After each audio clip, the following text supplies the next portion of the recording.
ते जे महानगर रक्तपेढी जी सरकारी रक्तपेढी आहे त्या रक्तपेढीमध्ये रक्त चोरीचं रॅकेट, आर्थिक गैरव्यवहार आणि त्यामध्ये आरोग्य विभागाच्या उदासीनतेबद्दल मी प्रश्न विचारला होता।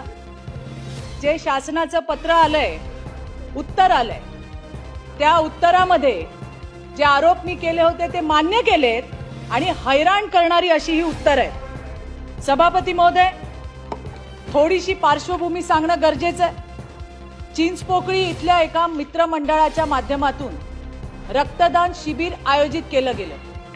त्यामध्ये जवळपास 188 रक्तपिशव्या संकलित झाल्या।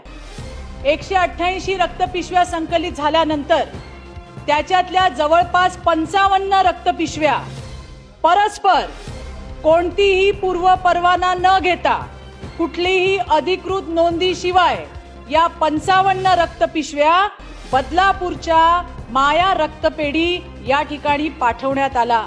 सभापती महोदय, हा गैरव्यवहार झालाय आणि जो थेट चोरीचा गुन्हा आहे। याच्या बरोबरीनेच खाजगी साठवणूक केंद्र साबू सिद्दीक प्रति पिशवी 665 रुपयांची नियमबाह्य सवलत दिली गेली, ज्याद्वारे खाजगी संस्थांनी प्रति पिशवी 760 रुपये ते 800 रुपये नफा कमवला।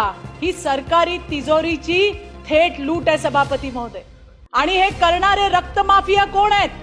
हे आहेत त्या रक्त केंद्राचे प्रमुख डॉक्टर हितेश पगारे आणि दुसरे आहे वैद्यकीय सामाजिक अधिकारी भिसे। सभापती महोदय, हे जे दोघ जण आहेत हे दोघही कॉन्ट्रॅक्ट बेसवर त्या ठिकाणी काम करतात।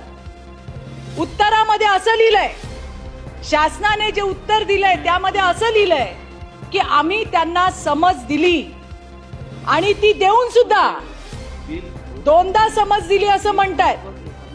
आणि समज देऊन सुद्धा सभापती महोदय, हे जे कंत्राटी कामगार आहेत, जो रक्त केंद्र प्रमुख आहे, जो सामाजिक वैद्यकीय अधिकारी आहे, हे चोरी करत राहिले, हे पैशांचा गैरव्यवहार करत राहिले।